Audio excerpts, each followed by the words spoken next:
यशोधानन्दन व्रज जनरञ्जना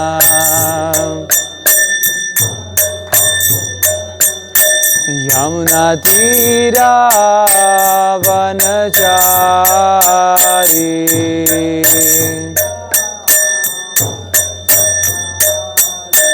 यमुनातीरावनचारी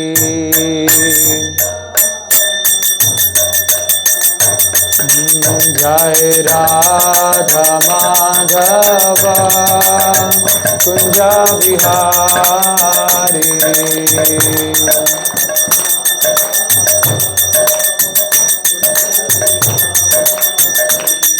जय Radha Madhav Kunj Bihari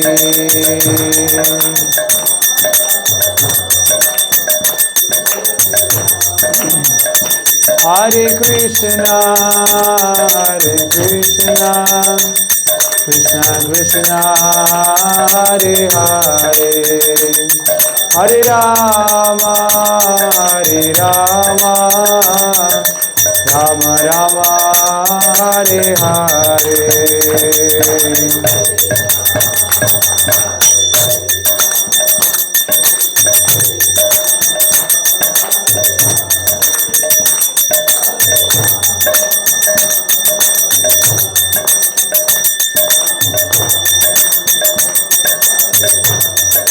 Hare Krishna,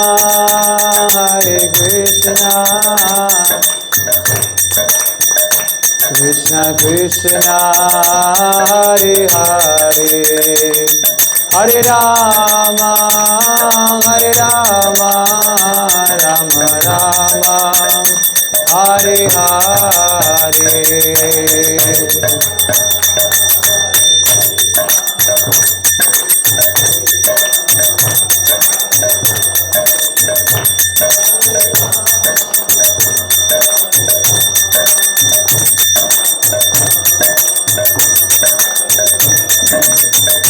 Hare Krishna, Krishna Krishna, Hare Hare, Hare Ram, Ram Ram, Hare Hare.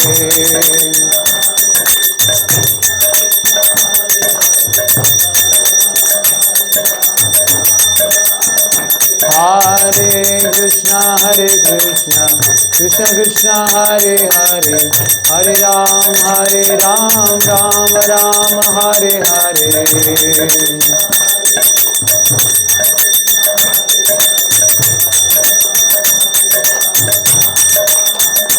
Hare Krishna, Krishna Krishna, Hare Hare, Hare Ram, Ram Rama, Hare Hare.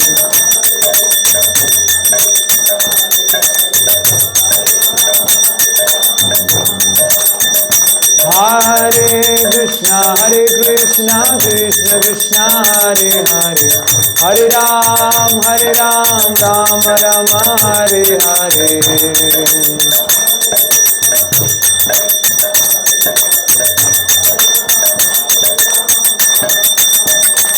Hare Krishna, Krishna Krishna, Hare Hare, Hare Rama,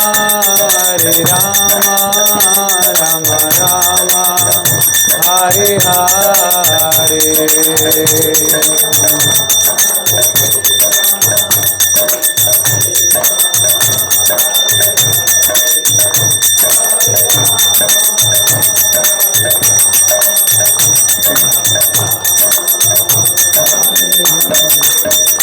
Hare Krishna, Krishna Krishna, Hare Hare, Hare Rama, Rama Rama, Hare Hare.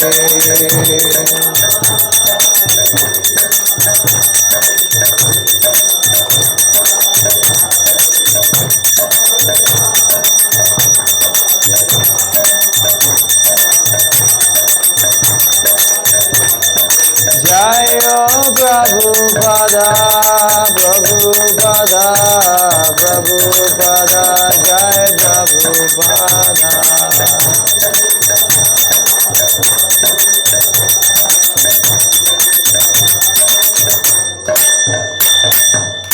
Shri Shri Radha Partha सारथी की जय। श्री श्री सीताराम लक्ष्मण हनुमान की जय। श्री श्री गौ निताय की जय। जगत गुरु श्रील प्रभुपाद की जय। Okay, तो आज हम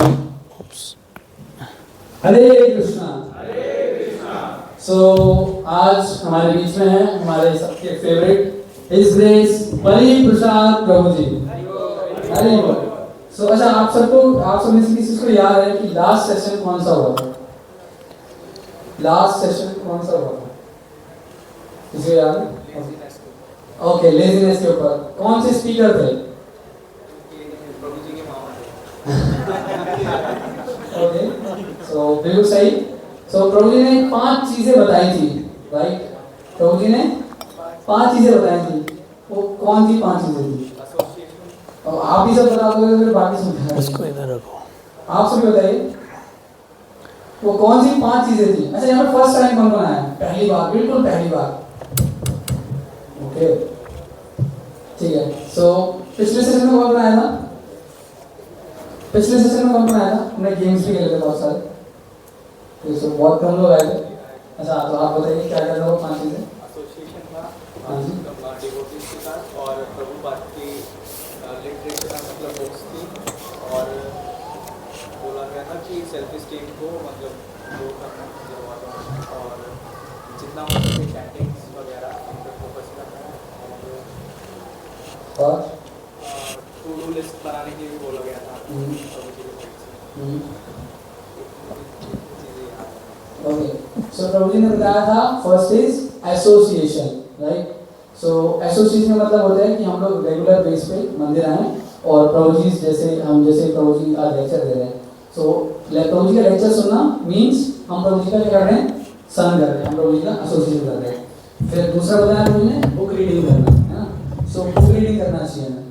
सो बुक रीडिंग से क्या होगा कि हम जो है इस मतलब कृष्ण महामंत्र में या फिर हम जो भक्ति के प्रोसेस में जाना चाह रहे हैं उसमें हम स्थिर हो पाएंगे। फिर सी था चैंटिंग, राइट? चैंटिंग बताया था प्रभु जी ने। चैंटिंग का मतलब कि हम लोग जप करें, है ना? फिर डी होता है, दैट इज डाइट प्रसादम। तो प्रसादम भी है, हम अपने लाइफ में लेकर के आए, मतलब ठाकुर को भोग लगा करके आए, ठीक है? फिर ई एंगेजमेंट, मंदिर में आकर के बहुत अच्छा है कि हम दर्शन कर रहे हैं, बाकी सब चीज़ें कर रहे हैं, लेकिन साथ में बहुत ज़रूरी है भगवान की सेवा, तो उसको ना छोड़ें। तो ये 5 चीज़ें प्रभु जी ने बताई थी। सो आज के जो स्पीकर हैं प्रभु जी जो थे पिछली बार श्रीला कृष्ण प्रभु जी को प्रभु जी के मामा थे, और आदरणीय नेफ्यू हिज बलि प्रसाद प्रभु जी हमारे बीच में है। सो प्रभु जी भी काफ़ी क्वालिफाइड थे, प्रभु जी के मामा जी, और प्रभु जी भी काफ़ी क्वालिफाइड हैं। सो प्रभु जी जो हमारा इवॉल्व जो आप देख रहे हैं, प्रभु जी उसके मास्टरमाइंड है। जितने भी चीज़ें इवॉल्व में होती हैं, यात्राएं, सर्विसेज, जन्माष्टमी की सेवा हो गई, मतलब कुछ भी जो इवॉल्व में हो रहा है, इवन एक क्लास हो गई, और भी क्लासेस होती हैं। सो उसके पीछे प्रभु जी जो है मास्टरमाइंड है। और फिर प्रभु जी काफ़ी हमारे मंदिर में बहुत फेमस हैं, पता है इसलिए क्योंकि प्रभु जी की जो डेडिकेटेड सर्विस है। प्रभु जी आप यू वोंट बिलीव, जब जन्माष्टमी चल रही थी तो प्रभु जी बहुत देर रात को सोते थे, और फिर से सुबह प्रभु जी जो है जल्दी उठ करके अपना मॉर्निंग प्रोग्राम साधना को बिल्कुल बरकरार रखते हुए अपनी सेवा को बहुत अच्छे से निभा रहे थे। तो प्रभु जी काफ़ी फेमस भी हमारे टेम्पल में और डेडिकेटेड सर्विसेज। और प्रभु जी बहुत हम्बल भी हैं। प्रभु जी का डिवोटी केयर इज फैबुलस, मतलब प्रभु जी डिवोटीज का इतना अच्छे से केयर करते हैं। आप जितने भी भक्त देख रहे हैं जो भी सेवा में लगे हुए हैं, ये सब प्रभु जी ने तैयार किए हुए हैं, और प्रभु जी काफ़ी फोकस्ड हैं चीज़ों को लेकर के, है ना? प्रभु जी डिस्ट्रैक्टेड रहते हैं, प्रभु जी अपना 1 सेकंड भी वेस्ट नहीं करते हैं पूरे दिन में, राइट? जहाँ तक मैं प्रभु जी को जान पाया हूँ। और प्रभु जी साथ में सॉफ्टवेयर इंजीनियर भी हैं, और एक बहुत बड़े MNC में प्रभु जी पहले काम भी करते थे। तो हम प्रभु जी का जो है स्वागत करेंगे एक बार जोरदार हरे कृष्ण महामंत्र के साथ। हरे कृष्णा कृष्णा कृष्णा हरे हरे, हरे राम राम राम हरे हरे। हिज ग्रेस बलि प्रसाद प्रभु जी की जय। कि आप सब लोग आगे आगे बैठ सकते हैं, जो लोग पीछे बैठे हैं थोड़ा अगर एक ही साइड में सब लोग आ जाए तो थोड़ा ज़्यादा इजी रहेगा। तो आज का टॉपिक कितनों को पता है? ओह क्लियर, लस्ट। तो आज इस टॉपिक पे हम डिस्कस करेंगे और आज जो हम श्लोक ले रहे हैं वो तीसरे अध्याय का आखिरी श्लोक है, ठीक है ना। तीसरा अध्याय यहाँ पे लिखा है, हाँ, चैप्टर 3 श्लोक का नंबर 43। किसी को याद है पिछली बार हमने कौन सा श्लोक लिया था?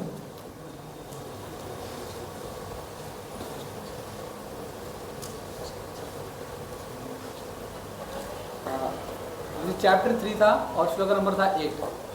हाँ, तो आज हम उसी चैप्टर का आखिरी श्लोक ले रहे हैं, ठीक है, जिसमें इस यूनिवर्सल प्रॉब्लम का सल्यूशन दिया हुआ है। तो वेरी इंपॉर्टेंट श्लोक है, तो इसको हम चर्चा करेंगे। इससे पहले हम लोग एक प्रार्थना करेंगे। कितने लोग भगवत गीता लेके आए हैं?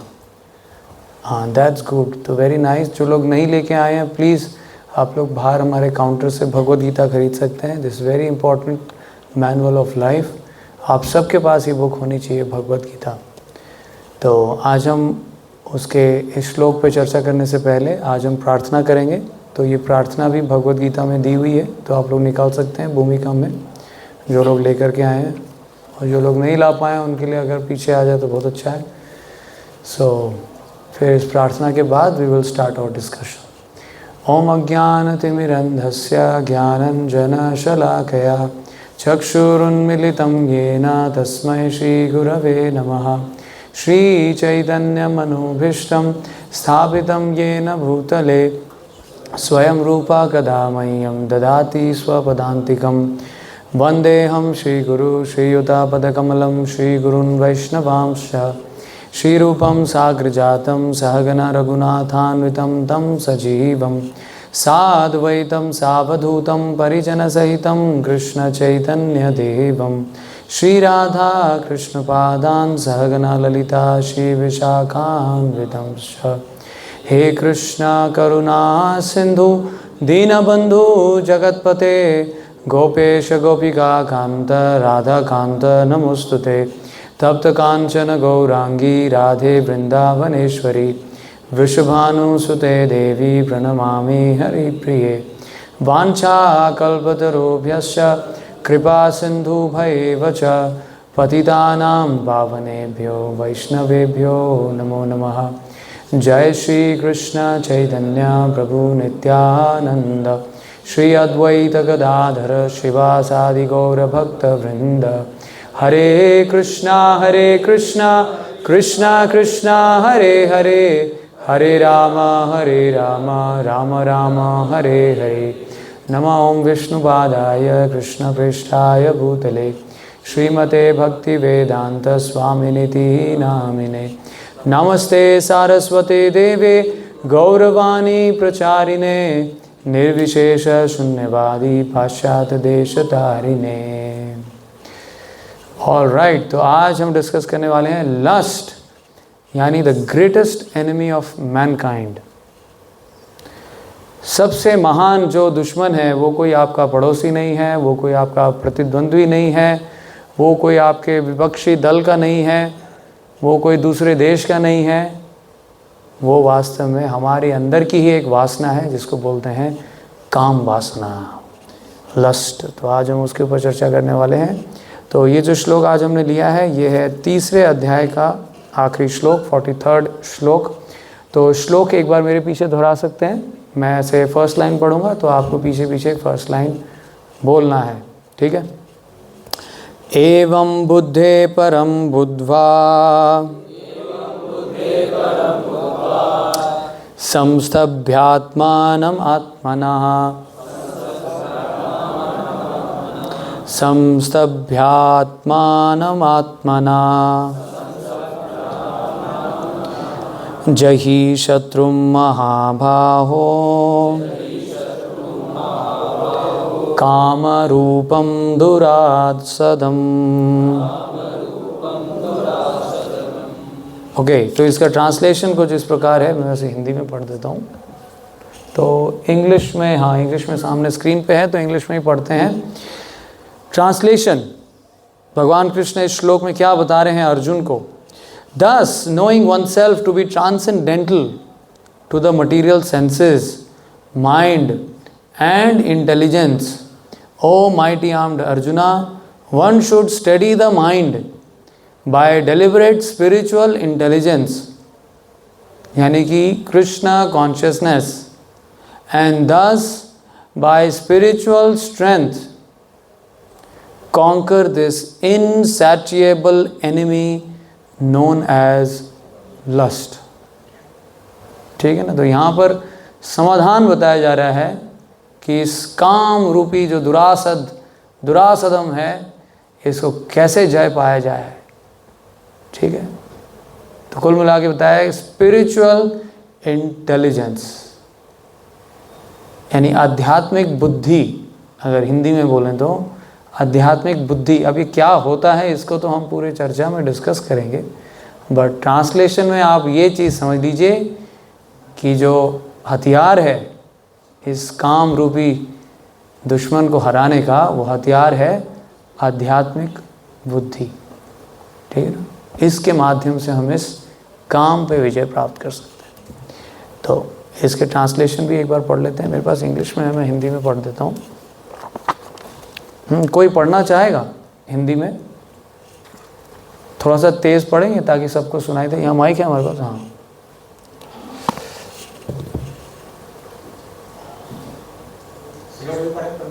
है नहीं, तात्पर्य पढ़ना है, तात्पर्य।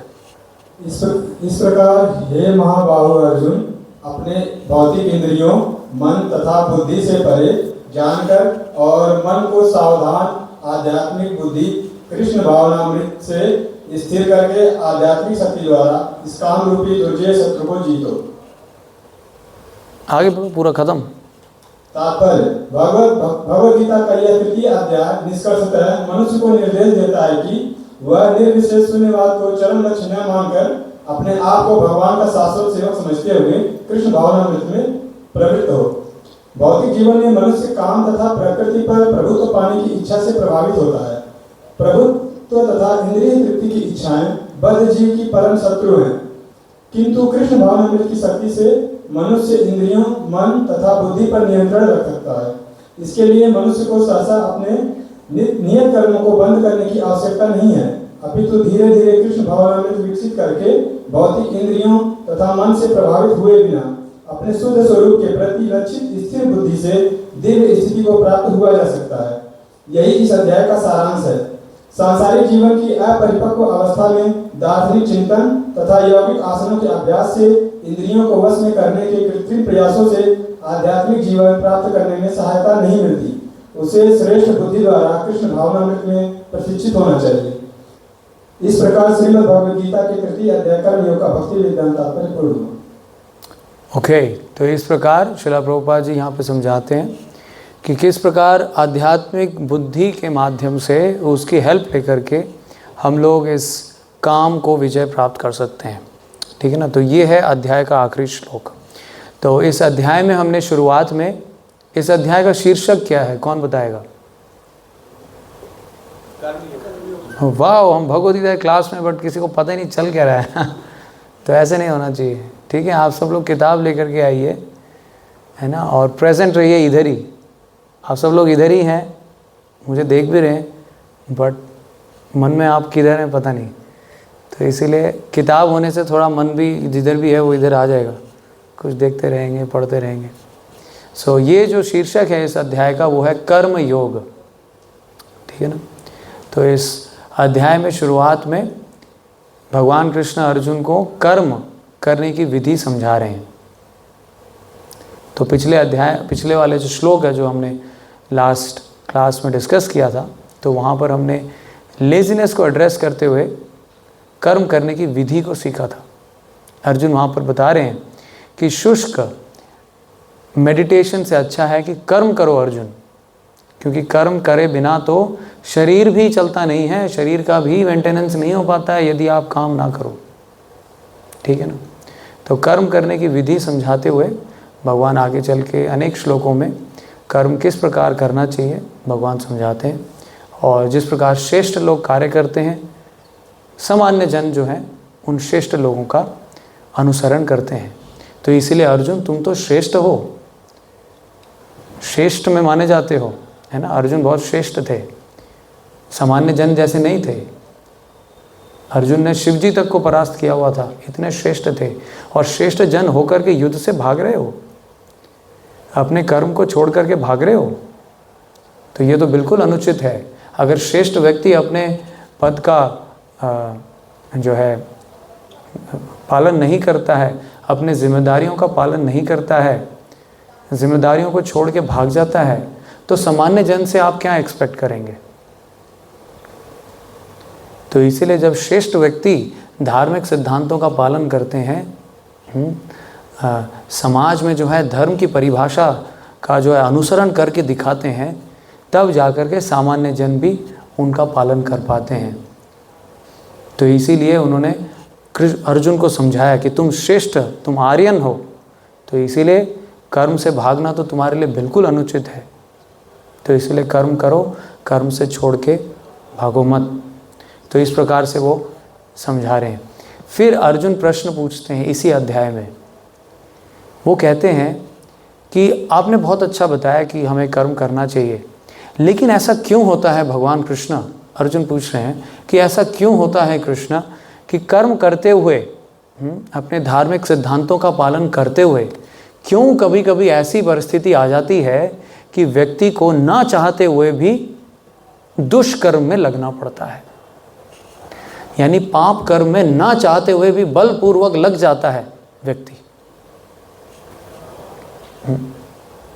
जैसे कि कोई डायबिटिक है, डायबिटिक को पता है कि मीठा खाना उसके लिए हानिकारक होगा, लेकिन कई बार वो मीठे का अगर एक रसगुल्ला देख के या गुलाब जामुन देख करके इतना प्रभावित हो जाता है उसकी चमचमाहट को देख के, और उसमें से जो है निकलती हुई जो सुगंध है उसको सूंघ करके, है ना, उसके रूप को देख करके इतना प्रभावित हो जाता है कि ना चाहते हुए भी वो उसको खा डालता है।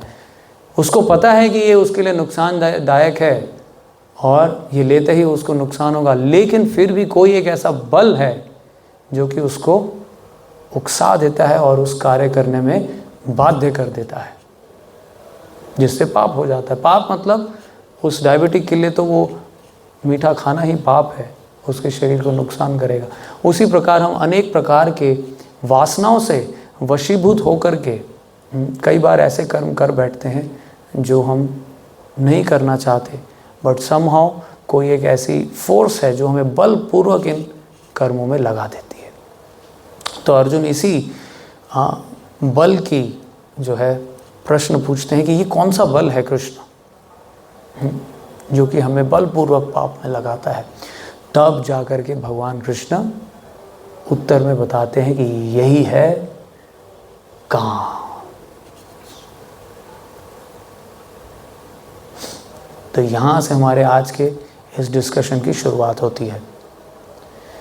काम, यही है वो काम जो कि मनुष्य का सबसे बड़ा शत्रु है, जो कि रजोगुण से उत्पन्न होता है और इस सारे मानव समाज का विनाशकारी जो क्या बोलेंगे उसको हथियार है। वो श्लोक में ट्रांसलेशन में पूरा शब्दों में दिया हुआ है। संसार के विनाश का कारण है ये काम, जो कि रजोगुण के प्रभाव से उत्पन्न होता है। तो इस प्रकार फिर ये काम की परिभाषा अनेक श्लोकों में करते हुए आज के श्लोक में भगवान कृष्ण फाइनली सल्यूशन बताते हैं कि ये काम पे कैसे विजय प्राप्त किया जाए। तो इस तरीके से ये पूरा अध्याय आज यहाँ पर समाप्त होता है। तो काम, ये है आज का विषय। तो काम यानी लस्ट, इसका क्या मतलब है बताइए? What we mean by lust? कोई हाथ रेज कर सकते हैं? हाँ जी। किसी भी चीज़ को पाने की तीव्र इच्छा को काम कहते हैं। तो क्या ये सही है? हाँ जी। पाने की इच्छा रखना, उसको भोगना, वो काम है। इसके अलावा और कोई डेफिनेशन? काम, लस्ट।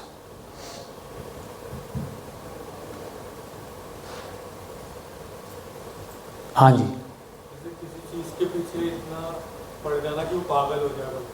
पागल हो जाए, वही एक ही बात बताया हमने, किसी चीज़ को पाने की तीव्र इच्छा रखना वही काम है। तो वास्तव में अगर आप डिक्शनरी में देखेंगे लस्ट, तो लस्ट के 2 डेफिनेशंस दिए जाते हैं। एक तो बिल्कुल सही बात बताई आपने कि किसी भी वस्तु को प्राप्त करने के लिए एक तरीके से पागलपन हो जाना वो काम है, बिल्कुल सही बात है। और दूसरा डेफिनेशन दिया जाता है कि किसी भी व्यक्ति के पीछे उसको प्राप्त करने के लिए पागल हो जाना ये भी काम है, ठीक है ना। वस्तु और व्यक्ति दोनों को प्राप्त करने के लिए जब तीव्र गति से व्यक्ति जो है नशे में आ जाता है और उसको प्राप्त करने के लिए जो है एक तरीके से मदोन्मत्त हो जाता है, तब बताया जाता है कि वो व्यक्ति काम से वशीभूत है।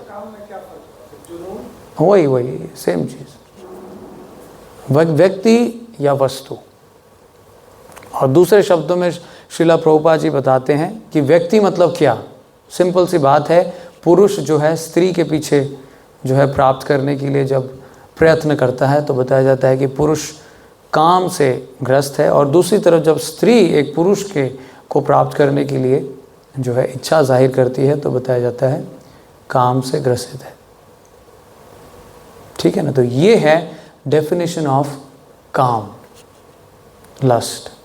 मोटा मोटा अगर देखें, प्रभुपाद जी अनेक तात्पर्य में बताते हैं कि वास्तव में सच में जो काम और लस्ट का मतलब एक ही है, to desire to enjoy the opposite gender, यही है काम। हम सब जानते हैं और हम सब महसूस भी करते हैं, और प्रभुपाद जी भी मोटा मोटा यही बताते हैं। लोग वस्तुओं को भी क्यों चाहते हैं, है ना। आप अगर ध्यान से देखें, लोग चीज़ें या फिर सामग्री या धन या दौलत ये सब अक्वायर क्यों करना चाहते हैं, वास्तव में प्रभुपाद जी बताते हैं ये सब भी लोग अक्वायर करते हैं to ultimately satisfy the opposite gender. यही उद्देश्य होता है और कोई उद्देश्य नहीं होता है। अच्छे कपड़े पहनना, अच्छी गाड़ी में घूमना, या विदेश का ट्रैवल प्राप्त होना, या बहुत ज़्यादा अधिक धन होना, या बहुत फेमस हो जाना, लोग ये सब इच्छा करते हैं, लेकिन वास्तव में इनके पीछे उद्देश्य होता है किसी एक व्यक्ति को प्रसन्न करना, है ना। मानते हैं आप, नहीं मानते? यही होता है अल्टीमेटली, जो निष्कर्ष यही है। आप चाहे उसको एक्सेप्ट करें या आप इसको शर्माएं या जो भी कहें, बट वास्तव में सच यही है,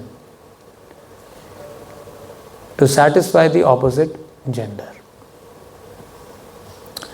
तो काम की शुरुआत कैसे हुई?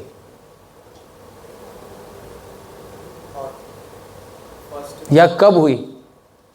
कोई जानता है कैसे, कब इस काम नामक इस वासना की शुरुआत हुई? When was its birthday? वो तो I am talking about date, exact birth date. When was this काम born? When it came into existence? इसका अस्तित्व, ये अस्तित्व में कब आया? ओके, तो एनीवेज आप अपना जो है थॉट प्रोसेस चला रहे हैं, बट शास्त्रों के अनुसार इसकी शुरुआत हुई सृष्टि के प्रारंभ में। सृष्टि का जब प्रारंभ हो रहा था, जब ब्रह्मा जी क्रिएशन कर रहे थे, तो उन्होंने अनेक जीव जंतुओं को उनकी रचना की, ठीक है ना। तो बताते हैं सबसे पहला व्यक्ति ब्रह्मा जी से अनेक जो है लोग निकलते हैं, नारद मुनि, चतुर्कुमार, शिवजी भी ब्रह्मा जी के बेटे हैं, ठीक है ना। तो सबसे पहले तो ब्रह्मा जी ही थे। अगर आप वैदिक क्रिएशन के हिसाब से अगर समझें सृष्टि की शुरुआत को, वैसे तो यहाँ पर कई लोग बिग बैंग के उपासक होंगे, बट हम जो है वैदिक सृष्टि की बात कर रहे हैं। जब भगवान विष्णु के नाभि से जो है कमल निकलता है और उस कमल में ब्रह्मा जी की उत्पत्ति होती है, और फिर ब्रह्मा जी जो है 100 साल की तपस्या करने के बाद इस सृष्टि को आगे बढ़ाते हैं, यानी और जीव जंतु और पॉपुलेशन को बढ़ाने की इच्छा प्रकट करते हैं। तो तब जाकर के ब्रह्मा जी से ये अनेक जो ऋषिगण हैं ये लोग प्रकट हुए, नारद मुनि, शिवजी, है ना, चतुर्कुमार, अनेक ऋषि, दक्ष प्रजापति, है ना, और साथ में स्वयंभू मनु। तो इस प्रकार से जब वो प्रकट कर रहे थे जीव जंतुओं को, तो उन्होंने एक बहुत, है ना, अनोखी बात देखी। उन्होंने देखा कि ये जितने भी जीव जंतु प्रकट हो रहे हैं ये लोग वास्तव में एक दूसरे से अनासक्त हैं, इस सर्वसंतुष्ट हैं, इनको कुछ नहीं चाहिए। ब्रह्मा जी ने इनको प्रकट तो कर दिया है, लेकिन वास्तव में ये सर्वसंतुष्ट हैं, एक जगह बैठ के ध्यान कर रहे हैं, भगवान की भक्ति में लगे हैं, इनको किसी चीज़ की आवश्यकता नहीं। तो ब्रह्मा जी सोचे कि अगर ये ऐसे ही पड़े रहेंगे तो सृष्टि का विसर्जन कैसे होगा। जितने जीव जंतु अभी भगवान की उस कमल नाभ में अटके पड़े हैं, उनको शरीर नहीं प्राप्त हो रहा है, तो जब तक इस सृष्टि में विकास नहीं होगा, जब तक जीव जंतु प्रकट नहीं होंगे, पॉपुलेशन बढ़ेगी नहीं, तो ये सृष्टि कैसे चलेगी। अगर ऐसी अनासक्त पड़े रहे तो ये सृष्टि आगे बढ़ने वाली नहीं है। तब जाकर के ब्रह्मा जी ने सोचा कि मैंने पुरुष तो बना दिए, लेकिन अभी तक मैंने स्त्री नहीं बनाई। तब जाकर के फिर ब्रह्मा जी ने जो है पहली स्त्री प्रकट की, जिसको बोलते हैं शत्रुपा। तो इस प्रकार अगर आप क्रिश्चियन बाइबल के हिसाब से देखें तो उसको एडम एंड ईव के नाम से भी जाना जाता है, कई लोग यहाँ बता भी रहे थे। उसी प्रकार हमारे वैदिक ग्रंथों के अनुसार जो पहले एक तरीके से पुरुष और स्त्री थे वो थे स्वयंभू मनु और शत्रुपा, ठीक है। लेकिन सिर्फ स्त्री और पुरुष की रचना करना ही काफ़ी नहीं था।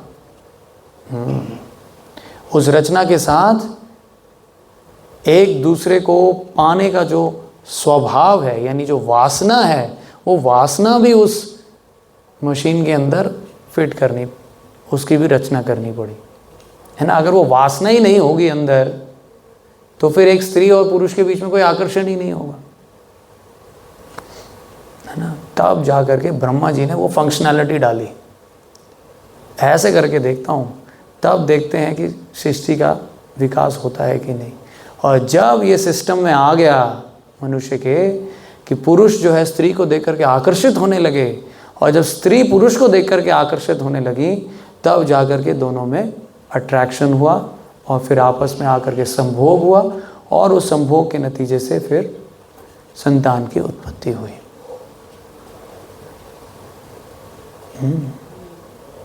तो इस प्रकार जो है ये सृष्टि का विसर्जन होना शुरू हुआ।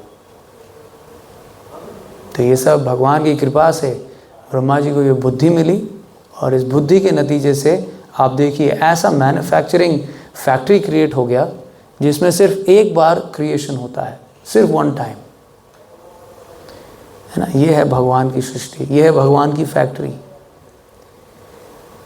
जहाँ पर मैन्युफैक्चरिंग सिर्फ एक बार होती है। उसके बाद फ्यूचर मैन्युफैक्चरिंग वो लोग आपस में ही कर डालते हैं। आप जस्ट इमेजिन करके देखिए, ऐसी कोई फैक्ट्री है जहाँ पे एक BMW निकले और दूसरी BMW ही निकले, और दोनों आपस में मिल करके और BMW बनाए?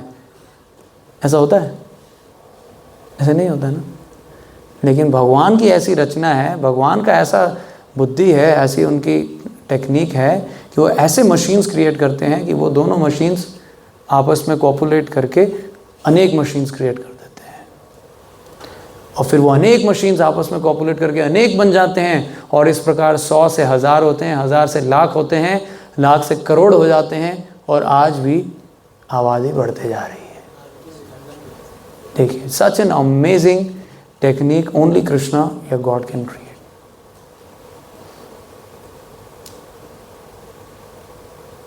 मशीन नहीं कर सकता ये सब, है ना। आप तो सिर्फ मानव समाज की बात करें जिनकी आज आबादी करोड़ों में है, लेकिन अरबों की संख्या में आज चींटियों की आबादी है,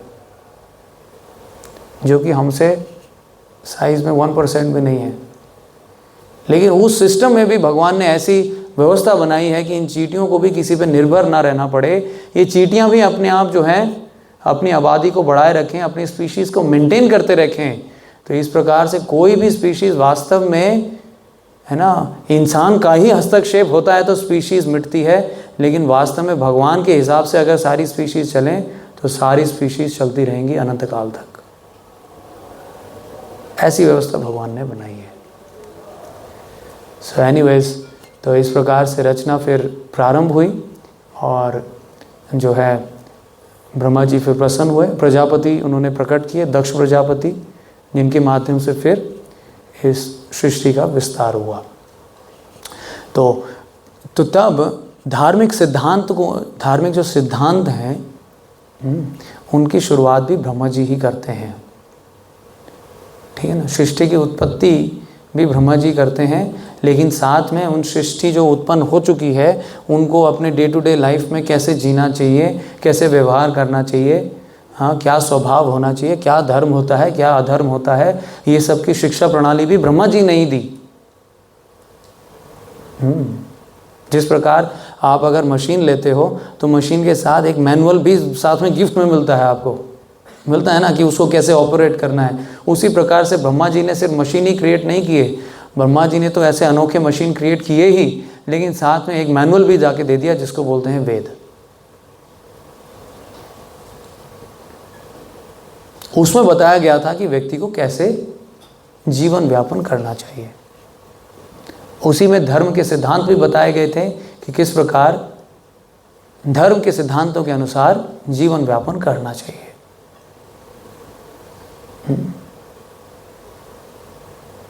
और वहाँ पर जो है अनेक धर्म के सिद्धांतों में ये काम वासना को रेगुलेटेड वे में कैसे यूटिलाइज करना चाहिए, इसकी भी शिक्षा शास्त्रों में प्राप्त होती है। किस प्रकार चार आश्रम है और 4 वर्ण हैं, है ना। 4 वर्ण कौन कौन से हैं? हाथ ऊपर कीजिए। ओके, पीछे से चश्मा, और प्रभु जी को तो मैं जानता हूँ शायद। हाँ, यस प्रभु। गृहस्थ आश्रम, हाँ, वनाश्रम, वर्णाश्रम, ओके, ब्रह्मचर्य, हाँ, ब्रह्मचर्य, गृहस्थ आश्रम, वानप्रस्थ, संन्यास। Very nice. तो ये है वर्ण और आश्रम। ओह सॉरी, ये आश्रम थे, वर्ण मैंने वर्ण पूछा था। यस, कौन बताएगा? थोड़ा कोई नया व्यक्ति। यस प्रभु, आप बताइए। शर्ट ब्राह्मण, क्षत्रिय, वैश्य, शूद्र। यस, तो ये हैं वर्ण, ब्राह्मण, क्षत्रिय, वैश्य, शूद्र। और आश्रम है सबसे पहले ब्रह्मचारी, गृहस्थ, वानप्रस्थ और सन्यास। तो इस प्रकार से ये सारे जो वर्ण आश्रम की जो टेक्निक है, प्रणाली है, ये भगवान से ही निकल के आती है। भगवान ने बनाया। वर्ण है मया शिष्टम, ये भी अगले अध्याय में भगवान बोलते हैं। तो इस प्रकार भगवान से ब्रह्मा को प्राप्त हुई और ब्रह्मा जी ने आगे अपनी संतानों को ये ज्ञान दिया कि किस प्रकार ब्रह्मचर्य के जीवन काल को जो है व्यापन करना चाहिए और किस प्रकार 25 साल के बाद व्यक्ति को गृहस्थ आश्रम में प्रवेश करना चाहिए और गृहस्थ आश्रम का जो है क्या क्या जिम्मेदारियां होती हैं, किस प्रकार उनका पालन करना चाहिए और फिर 50 साल की आयु होने पर अपना सारा कारोबार अपने संतानों को दे करके व्यक्ति को वानप्रस्थ लेना चाहिए और फिर वानप्रस्थ के बाद फाइनली व्यक्ति को पूर्णतः अपने जीवन का जो अंतिम लक्ष्य है भगवान की प्राप्ति, उसके लिए जीवन समर्पित करना चाहिए, संन्यास लेना चाहिए। तो इस प्रकार से सारे एक एक आश्रमों के अनेक विधि विधान दिए हुए हैं। तो इस प्रकार ब्रह्मा जी ने इन सभी जीव जंतुओं को सिखाया और लोग जो है विधि विधान के अनुसार जो है, आज हम गृहस्थ आश्रम यानी काम वासना के प्रयोग के बारे में फोकस कर रहे हैं। तो इस प्रकार जितने भी संतानें थी वो लोग इस गृहस्थ आश्रम के प्रणाली का पालन करते हुए अपनी काम वासनाओं का प्रयोग कर रहे थे। ठीक है ना। तो जब व्यक्ति धार्मिक सिद्धांतों के अनुसार अपनी काम वासना को प्रयोग में लाता है तो वह ऐसी काम वासना को साक्षात भगवान स्वीकार करते हैं। जब व्यक्ति धार्मिक सिद्धांतों के अनुसार विवाह करता है और धार्मिक सिद्धांतों के अनुसार संतान उत्पत्ति करता है और फिर धार्मिक सिद्धांतों के अनुसार उसको प्रशिक्षण देता है भगवान का भक्त बनाता है, तो ऐसे काम वासना को भगवान भगवद गीता में बोलते हैं कामोस्मि, धर्म अविरुद्धो कामोस्मि, यानी जो धर्म के अविरुद्ध है ना, एक होता है विरुद्ध और एक होता है अविरुद्ध। तो धर्म के जो अविरुद्ध है, यानी जो धार्मिक सिद्धांतों के अनुसार है, ऐसी काम वासना साक्षात मैं ही हूं, ऐसा भगवान बोलते हैं भगवद गीता में।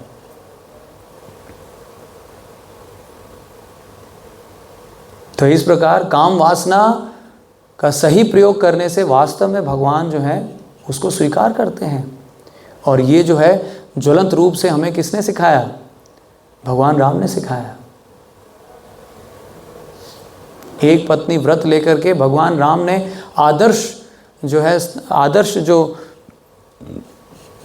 आचरण है, पूरे समाज को सिखाया कि किस प्रकार से आदर्श आचरण होना चाहिए, एक पत्नी को स्वीकार करना चाहिए और किस प्रकार क्या दायित्व होता है ना। भगवान राम तो एक पत्नी के लिए ही पूरी रामायण जो है, एक पत्नी को वापस जो है सिक्योर करने के लिए, उनकी सुरक्षा के लिए जो है भगवान राम ने, है ना, इतनी सुंदर लीला रची जिसको आज हर व्यक्ति जानता है रामायण के नाम से।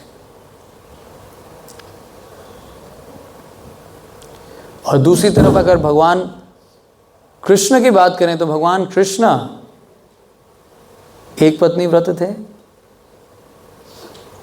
कितने पत्नी व्रत थे भगवान कृष्ण?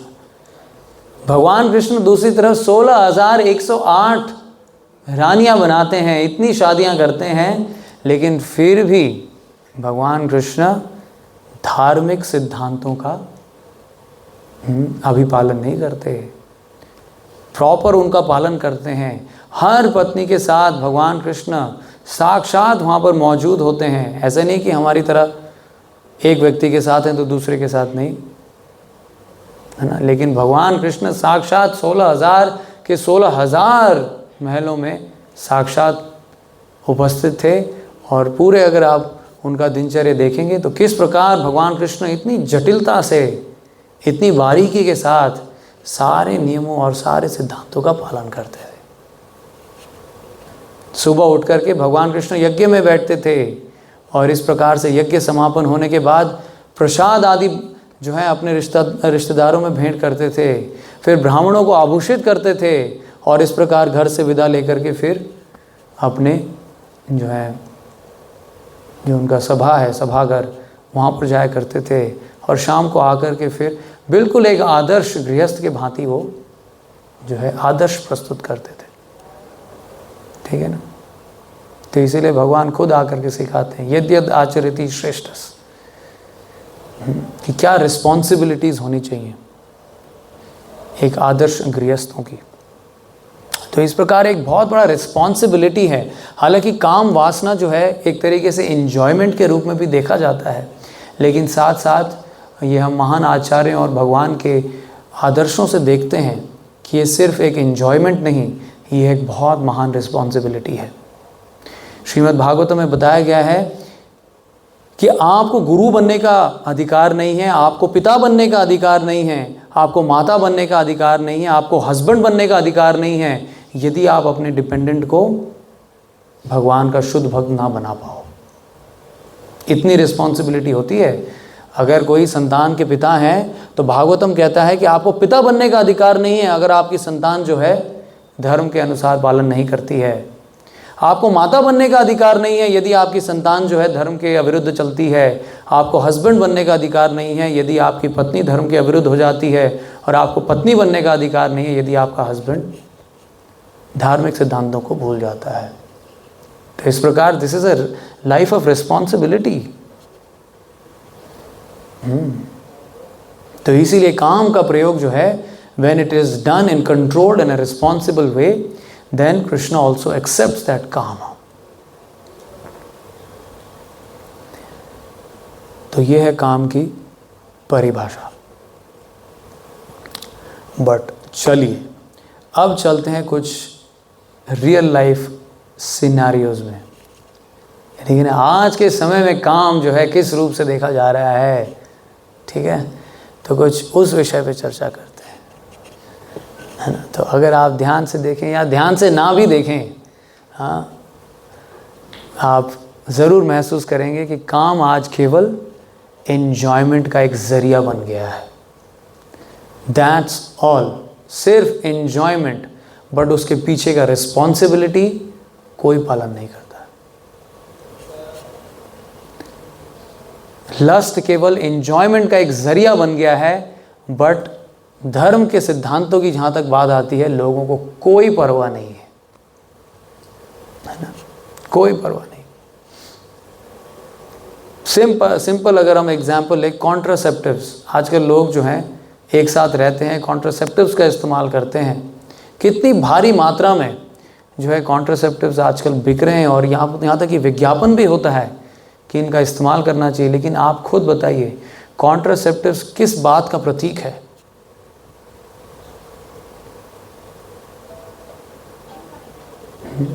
किस बात का प्रतीक है? ये सिंपल इस बात का प्रतीक है कि हम केवल एंजॉय कर सकें, बट उस एंजॉयमेंट के बाद जो रिस्पॉन्सिबिलिटीज़ आ जाती हैं, तो उन रिस्पॉन्सिबिलिटीज़ का भार मेरे सर पे ना आए, मैं केवल बस एंजॉय ही करूं। सच बात है, मानते हैं इसको? कॉन्ट्रासेप्टिव्स का और क्या, कोई और रीज़न है ही नहीं। लोग सिर्फ इसीलिए इस्तेमाल करते हैं क्योंकि सिर्फ उनको एंजॉयमेंट वाला पार्ट पसंद है, बट उसके पीछे जो रिस्पॉन्सिबिलिटी वाला पार्ट है वो लोग लेना नहीं चाहते हैं।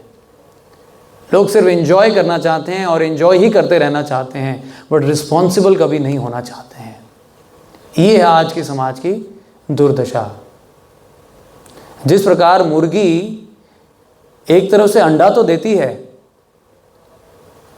तो अंडा तो सबको चाहिए, अंडा तो देखते ही जो है उनको प्रॉफिट नज़र आता है। लेकिन जब दूसरी तरफ देखते हैं कि मुर्गी जो है अपने मुंह से दाना भी चुगती है, उसको दाना भी देने की मेरी जिम्मेदारी है, तो फिर उसको ख्याल आता है अंडा तो मेरे फ़ायदे में है, ये दाना तो मेरा नुकसान कर रहा है, तो क्यों ना इस नुकसान को ही उड़ा दूँ, सिर्फ फ़ायदा ही फ़ायदा करूँ। तो ऐसा सोचते हुए मुर्गी का गला काट देता है। तो अब आप बताइए उसको कितना प्रॉफिट मिलेगा?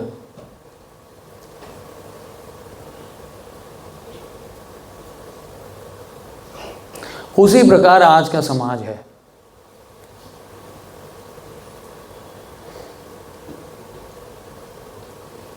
इसीलिए भगवान ने काम को प्रयोग में लाने से मना नहीं किया है। कई लोग सोचते हैं कि इस्कॉन वाले सिर्फ ब्रह्मचारी बनाते हैं, लोगों को जो है संसारिक जीवन से दूर लेकर के जाते हैं, समाज के रिस्पॉन्सिबिलिटी से दूर करते हैं।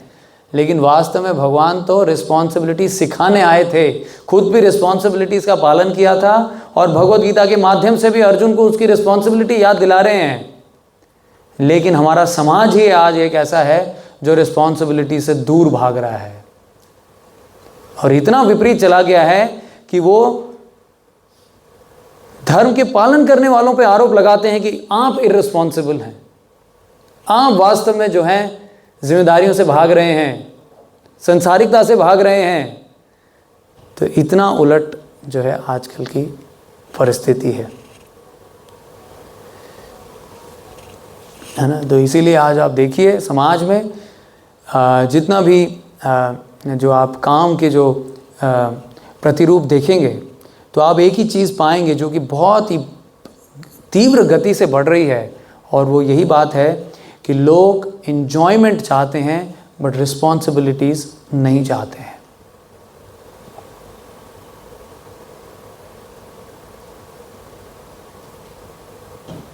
ये है स्थिति। दूसरी तरफ आप देखें अबॉर्शंस, कितने अबॉर्शंस होते हैं। स्टैटिस्टिक्स में, WHO के स्टैटिस्टिक्स में बताया गया कि हर दिन, है ना, आज सुबह से शाम हो गई, हर दिन, आज भी हर दिन 2 लाख अबॉर्शंस होते हैं। तो आज सुबह से शाम तक पूरे दुनिया में 2 लाख बच्चे माँ के गर्भ में ही मार दिए गए। Can you imagine? Why? Because we just want to enjoy. वो रिस्पॉन्सिबिलिटी पेट में पल रहा है, कौन उसका जिम्मेदारी लेगा? कौन उसका जो है साफ़ करेगा? वो हगेगा, फिर वो टॉयलेट करेगा, कौन उसको साफ़ करेगा? कौन उसको पढ़ाएगा? कौन उसको बढ़ाएगा? कौन खिलाएगा? कौन इतना माथापच्ची लेगा? अरे छोड़ो इसको, यहीं पर ही पेट में मार देते हैं, and just let's enjoy again. Can you सी?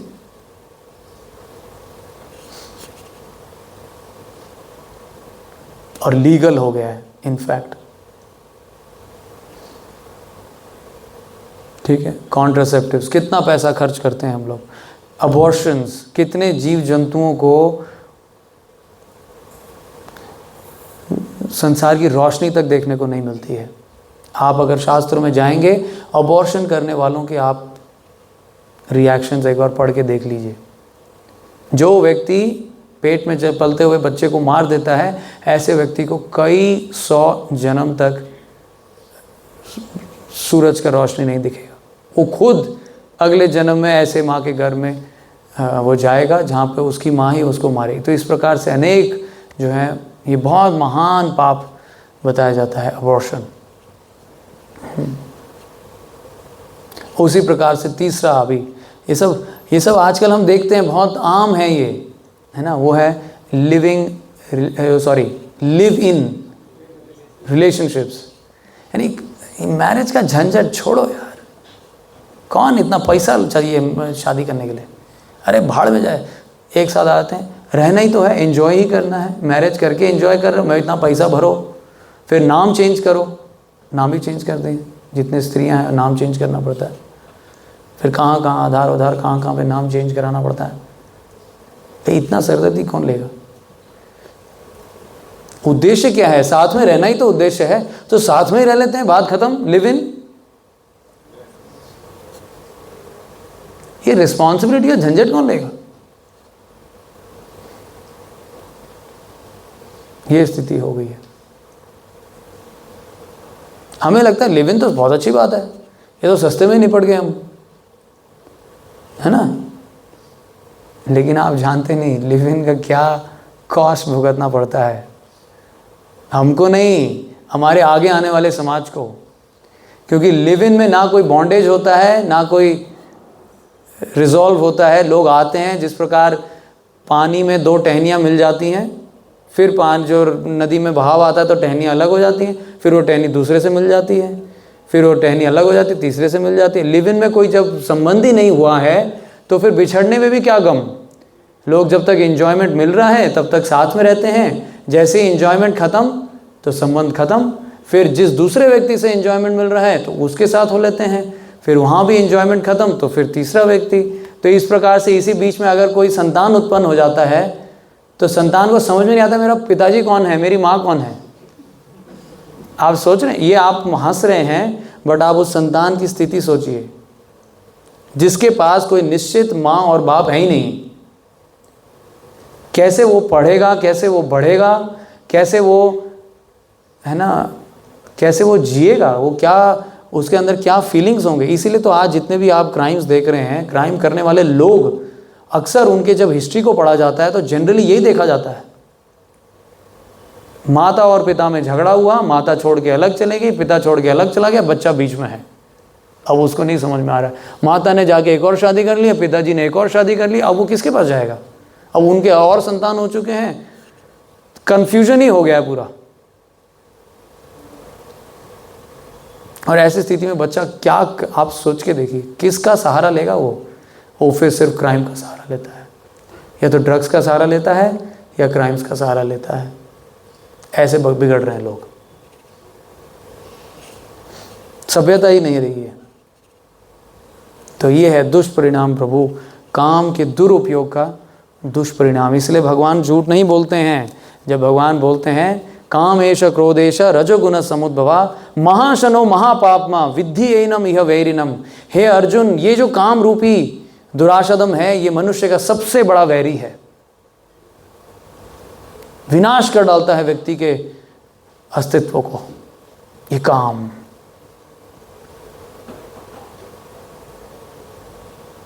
ठीक है ना। तो इस प्रकार से काम जो है अनेक प्रकार से समाज को क्षति पहुंचा रहा है। तो आप लोग भी सोचेंगे कि खैर काम ने तो इतनी क्षति पहुंचाई, अबॉर्शन, कॉन्ट्रासेप्टिव्स और अनेक जो हमने और बाकी सब जो डिस्कस किया है, बट आप सोचेंगे कि शायद हमने तो शायद मे बी कोई सा भी ना किया हो या किया भी हो, बट वट एवर, इनमें से हमने जो है अधिकतर चीज़ों को नहीं किया है। ना हमारा कोई अबॉर्शन हुआ है, ना हमने कॉन्ट्रासेप्टिव्स यूज़ किए हैं, ना हमने जो है हमारा कोई डाइवोर्स हुआ है, ना लिव इन रिलेशनशिप हुआ है या व्हाटएवर। कई लोग ऐसे भी हो सकते हैं, है ना। आजकल स्थिति खराब है, बट स्टिल कई लोग ऐसे जो है शुद्ध वातावरण में पले हैं, अच्छे पेरेंट्स मिले हैं, तो वो लोग समहाउ इन चीज़ों से बच जाते हैं कुछ समय तक, ठीक है ना। तो कई लोग ऐसा सोच रहे होंगे, मे भी शायद हमारे लिए नहीं है। लेकिन अब मैं आपको एक ऐसी दुर्गति बताऊंगा जो हम सबको प्रभावित कर रही है, आज भी कर रही है। आज भी काम का वो जो प्रतिरूप है उससे हम नहीं बच पाए। हो सकता है हम बाकी चीज़ों से बच गए, बट इस चीज़ से नहीं बच पाए। और वो जानते हैं क्या है?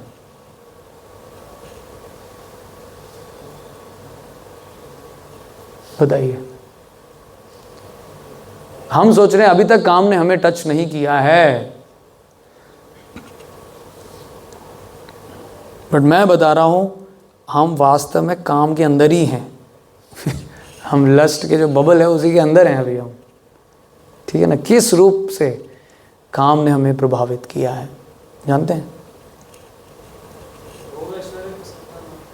हाँ ठीक है, श्लोक ठीक है, बट नहीं,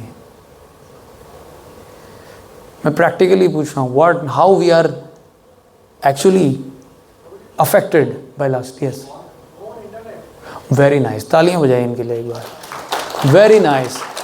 काम जो है बहुत अच्छे। क्या नाम है आपका? हैं नीलेश प्रभु। काम जिस प्रकार से हर व्यक्ति को छूता है, तो काम ने हमें भी अपने शिकंजे में लिया है। वास्तव में काम ने हमको किस प्रकार शिकंजे में लिया है? हमारा बहुमूल्य समय वेस्ट करके। आप बताइए कितना समय हम जो है काम को देते हैं प्रतिदिन, कितना समय देते हैं? जब जब आप फ़ोन पे जाते हैं, लैपटॉप्स में जाते हैं, और जब जब आप वेबसाइट्स विज़िट करते हैं, किन किन वेबसाइट्स में जाते हैं, है ना, किन किन आर्टिकल्स को पढ़ते हैं, या इवन न्यूज़पेपर मैगज़ीन में किन किन सेक्शंस को आप पढ़ते हैं, है ना। हम चाहते ना चाहते हुए भी वास्तव में काम के ही प्रभाव में है। कितना समय हम वेस्ट करते हैं, कैन यू इमेजिन? कितना समय वेस्ट करते हैं? या सिर्फ सड़क पे चलते हुए जब वो एक बिलबोर्ड आता है तो किस प्रकार हमारा ध्यान आकर्षित हो जाता है, और कितने समय हम एक एक बिलबोर्ड में समय देते हैं। Can you imagine? वो सब अक्यूमुलेट होकर के कई घंटों में बदलता है, और वो कई दिनों में बदल जाता है, और इस प्रकार हम अपना जीवन का बहुमूल्य समय वेस्ट कर देते हैं। तो इसीलिए हम ये ना सोचें कि ये काम हमें प्रभावित नहीं करता है, सबको प्रभावित करता है। यह वैरिनम, ये वैरी है, सबको प्रभावित करता है, सबको अपने शिकंजे में ले रखा है। ऐसा फोर्स है ये। एडिक्शंस क्रिएट करता है। तो इसीलिए ये जो है हमको अनेक प्रकार से हमें ये क्षति पहुंचा रहा है। तो अब फाइनली चलो, अब क्षति तो बहुत होगी, बट क्या इससे बाहर निकलने का कोई रास्ता है? क्योंकि आज का तो टॉपिक है ना lust, how to overcome lust, ठीक है ना।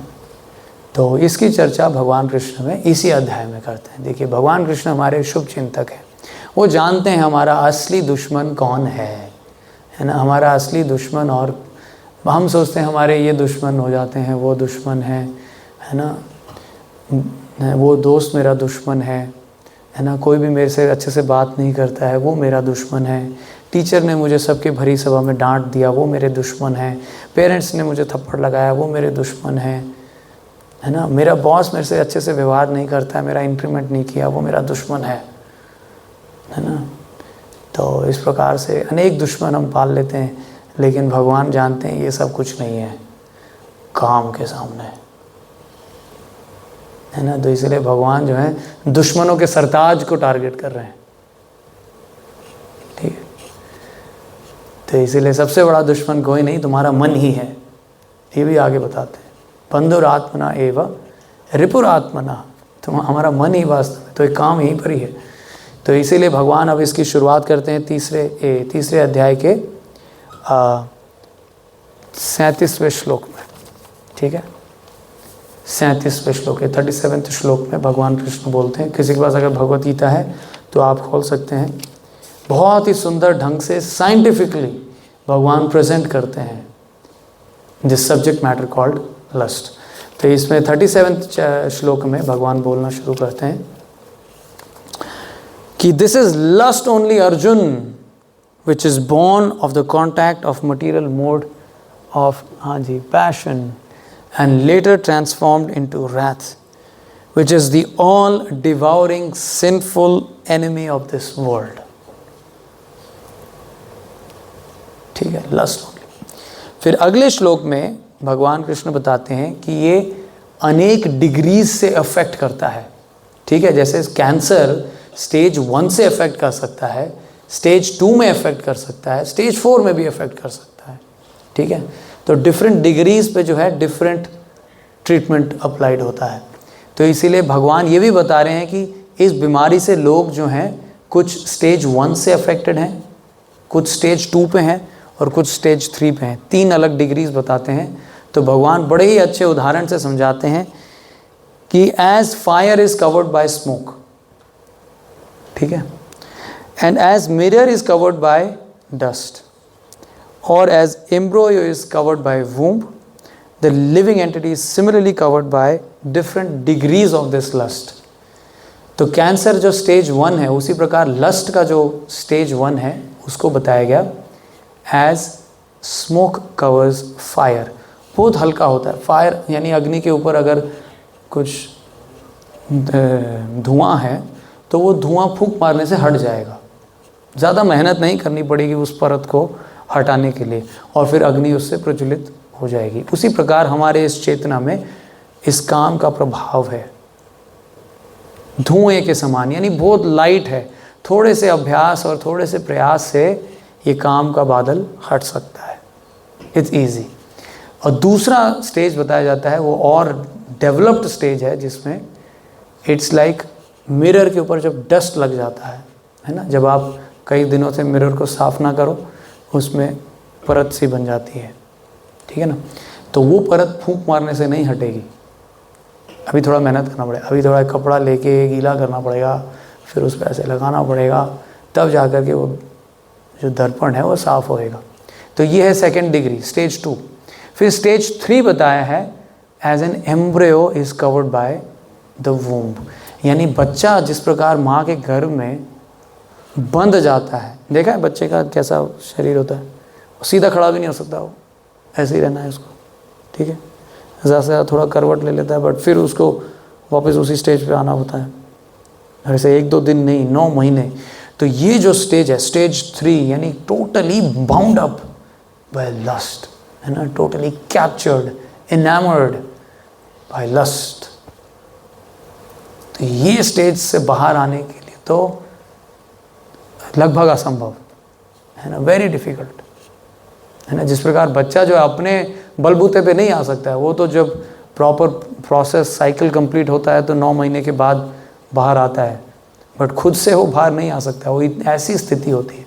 तो उसी प्रकार भगवान यहाँ पर 3 स्टेजेस बता रहे हैं, जिससे मनुष्य योनि में बताते हैं। जब हम मनुष्य योनि में होते हैं तो it is like smoke covered over a fire, यानी मनुष्य योनि is a big opportunity to get out of this lust, because इस योनि में लस्ट बिल्कुल पतली मात्रा में होता है।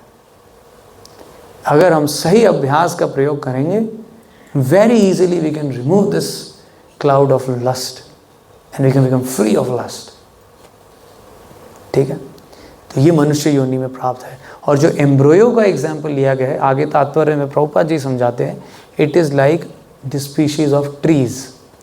पेड़ एक ऐसी योनि है जिसमें कोई इंडिपेंडेंस नहीं है, सर्दी गर्मी धूप है ना, बारिश आंधी तूफान, सब में पेड़ को खड़े होकर के सहन करना पड़ता है। He has no independence. उसी प्रकार जिस प्रकार बच्चा माँ के अनेक प्रकार, कभी वो मिर्ची खा लेती है, कभी नमकीन खा लेती है, कभी पलटती है, कभी माँ भागती है, सब चीज़ बच्चे पे असर डालता है, सहन करना पड़ता है। और कई बार तो कॉन्ट्रासेप्टिव खा के ही मार डालती है। तो इस प्रकार क्या कुछ सहन करना पड़ता है एक नवजात शिशु को जो माँ के गर्भ में है। तो ये बताया गया है। ट्रीज़ यानी कि जो पेड़ पौधे हैं, ये भी जीव जंतु हैं, ठीक है ना। ये मत सोचिए कि वो निर्जीव हैं, वो भी जीव जंतु हैं। वास्तव में बताया जाता है जो बहुत कामुक होते हैं, बहुत ज़्यादा कामुक होते हैं, उन लोगों को मनुष्य योनि के बाद पेड़ों की योनि में डाल दिया जाता है। जैसे अगर आपने सुना हो तो भगवान की बहुत महान लीला है, कार्तिक दामोदर लीला। उसमें नल कुबेर और मणिग्रीव 2 असुर थे, ठीक है ना। वो जो है नग्न होकर के स्त्रियों के साथ गंगा नदी में स्नान कर रहे थे। तो फिर नारद मुनि आकर के उनको श्राप दिए कि तुमको शर्म भी नहीं है ना, तुम अभी भी नग्न हो, तो इसीलिए तुम्हारे लिए तो अच्छा है तुम पेड़ ही बन जाओ।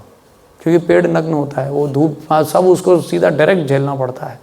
बाकी तो जीव जंतु फिर भी घर में कहीं बिल में कहीं पेड़ के पीछे छुप सकते हैं, बट पेड़ कुछ नहीं कर सकते। पेड़ तो पेड़ है, वो तो डायरेक्ट झेलना पड़ता है।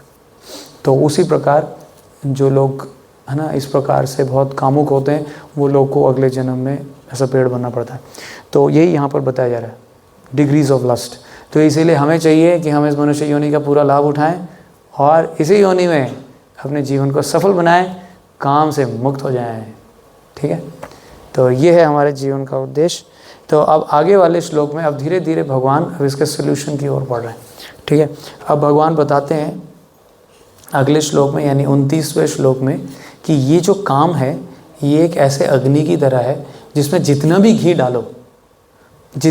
डालो, वास्तव में हम सोचते हैं घी डाल के बुझ जाएगा, बट घी डालने से वास्तव में अग्नि और प्रज्वलित हो जाती है।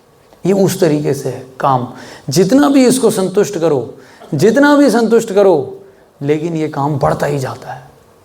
हमें लगता है संतुष्ट करके ये खत्म हो जाएगा, once and for all I will just extinguish it, है ना, ये सोचता है व्यक्ति। बट वास्तव में वो करने के बाद उसके डिज़ायर और बढ़ जाता है। ये उसी प्रकार है जैसे खुजली जब खाज हो जाती है, खाज होती है ना, खाज होती है तो ऐसे छटपटाहट सी होती है ना, मन करता है खुजा दूँ।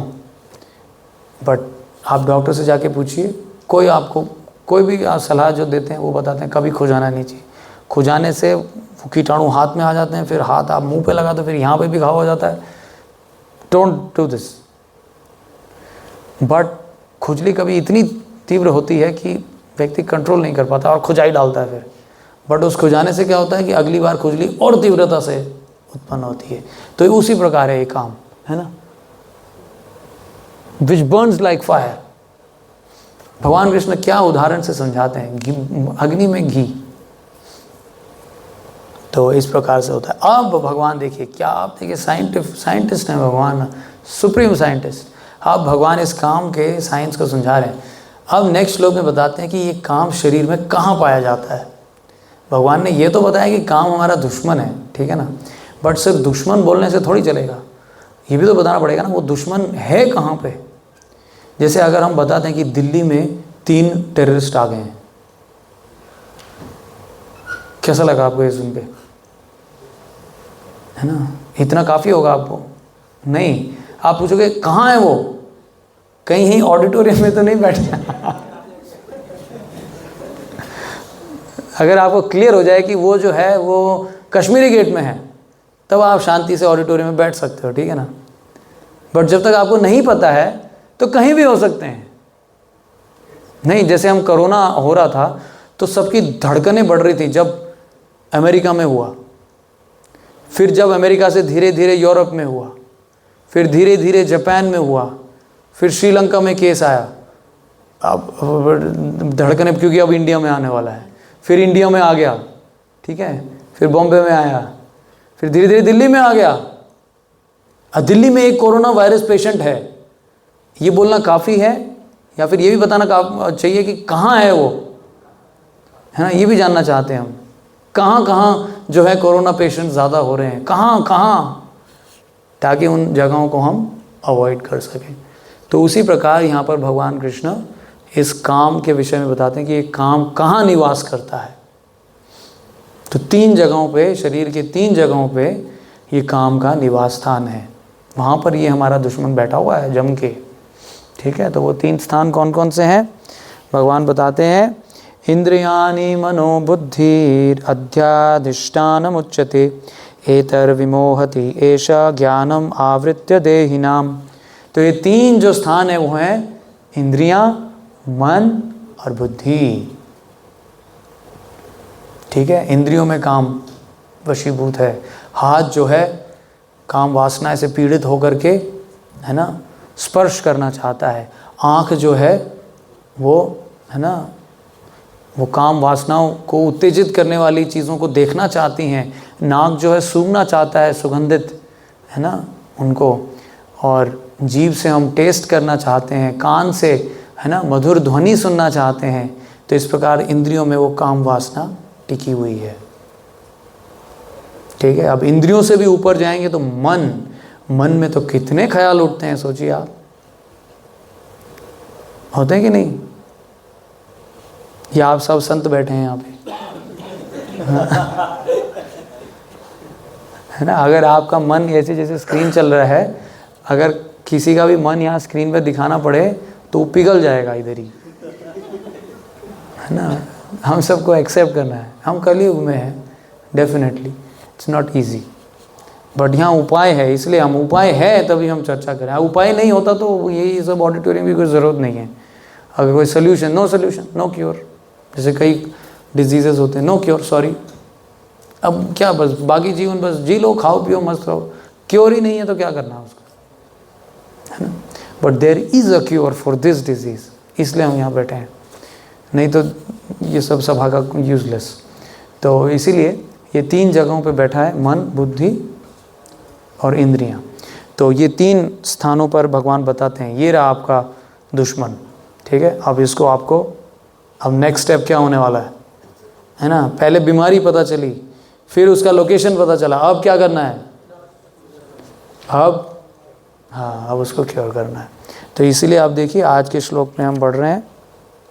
तो आज का श्लोक आप देखिए, अब वो उसका इलाज के बारे में आगे बता रहे हैं। तो भगवान बता रहे हैं कि अगले श्लोक में कि ये जो 3 स्थान हैं, इंद्रियां, मन और बुद्धि, इसमें वास्तव में इंद्रियां जो हैं वो सबसे नीचे हैं। नीचे इन द सेंस इंद्रियां मन से कंट्रोल होती हैं, ठीक है। जिस प्रकार ये 5 उंगलियां हथेली से कंट्रोल होता है, ठीक है ना। अगर हथेली हटा दूँ तो ये उंगलियां गिर जाएंगी नीचे, बट हथेली है तभी ये उंगलियां जो हैं काम कर रही हैं। हथेली इज़ द मेन कंट्रोलर। उसी प्रकार मन इंद्रियों को कंट्रोल करता है। पहले विचार मन में आता है, फिर इंद्रियों से हम उसको एक्शन में कन्वर्ट करते हैं, सही बात है। तो इसीलिए मन जो है इंद्रियों से ऊपर है, ये बात बता रहे हैं भगवान। फिर मन से ऊपर है बुद्धि। मन क्या है, विचार करने की शक्ति, विचार करना, सोचना, है ना, एक्सप्लोर करना। बट बुद्धि क्या है, सही और गलत में भेद करना। फॉर एग्जाम्पल, हमने कई बार, वही उसी डायबिटिक का एग्जाम्पल लेते हैं। डायबिटिक ने कई बार गुलाब जामुन खाया है, तो गुलाब जामुन का टेस्ट उसके संस्कारों में, मन में है। अब जब एक दिन उसको गुलाब जामुन दिख जाता है, यानी इंद्रियों ने फर्स्ट इंद्रियों ने, आँखों ने गुलाब जामुन को देखा, ठीक है। देखते ही मन में विचार है, अरे बस, ठीक है, गुलाब जामुन खाना है। पर तुरंत मैसेज ऊपर बुद्धि में जाता है, तो बुद्धि पे ये विचार प्रकट होता है कि मन बोल रहा है इस गुलाब जामुन को खाना है। बट बुद्धि यदि स्ट्रांग है तो वो समझ, अरे भाई तू डायबिटिक है, डायबिटिक होने के नाते गुलाब जामुन तेरे सेहत के लिए, हालांकि टेस्ट अच्छा है बट सेहत के लिए सही नहीं है ये। तो बुद्धि मन को भी कंट्रोल करती है। बुद्धि बताती है मन तू बोल रहा है बट ये नहीं करना, I am sorry, I will not allow you to do this. ठीक है, तो बुद्धि जब सशक्त होती है तब हो पाता है। अब बुद्धि ही कमज़ोर होती है तो व्यक्ति फिसल जाता है पूरा, है ना, बुद्धि ही सशक्त नहीं है। तो यही तो होता है क्राइम। लोग क्राइम क्यों करते हैं, है ना, क्राइम क्यों करते हैं? क्योंकि बुद्धि स्ट्रांग नहीं है, जानते नहीं कि इसका क्या परिणाम होगा। ये कर तो दूंगा मैं, बट क्या परिणाम, कोई बुद्धि अकल है ही नहीं। बस मन आया, वो जस्ट डू इट। देखा है ना, टैगलाइन है, जस्ट विचार आते, don't think twice, just do it. तो उसके बाद देन जस्ट सफर इट, क्योंकि बिना सोचे समझे अगर आप कुछ काम करोगे तो बस उसका जो प्रतिफल है वो बस उसको, है ना, खाना ही पड़ेगा, फिर और कोई, है ना, उपाय नहीं है।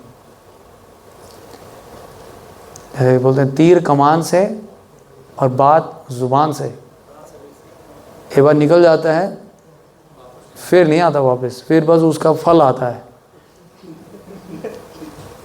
ना।